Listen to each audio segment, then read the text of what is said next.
अस्सलाम वालेकुम। कैसे हैं आप लोग? उम्मीद करती हूँ आप लोग खैरियत से होंगे। तो आज हम बकरे का गोश्त है वो मैं आपको आज नमकीन करने का तरीका बताऊंगी।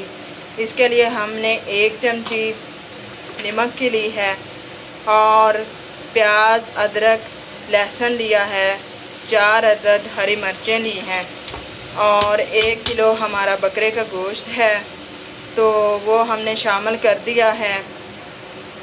तो अब हम इसको मिक्स करेंगे और 1 गिलास हम इसमें पानी का शामिल करेंगे और फिर हम कुकर को बंद करेंगे और 20 मिनट इसको पकने देंगे और उसके बाद हम पानी खुशक करके गोश्त से तो इसको उतार लेंगे।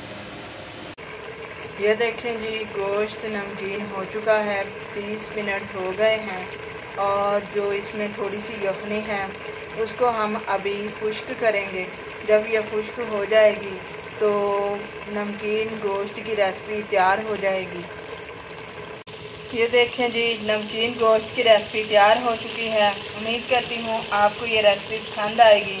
अगर आपको ये रेसिपी पसंद आए तो मेरी वीडियो को लाइक कीजिएगा और चैनल को सब्सक्राइब करना ना भूलिएगा। Thank you for watching my video.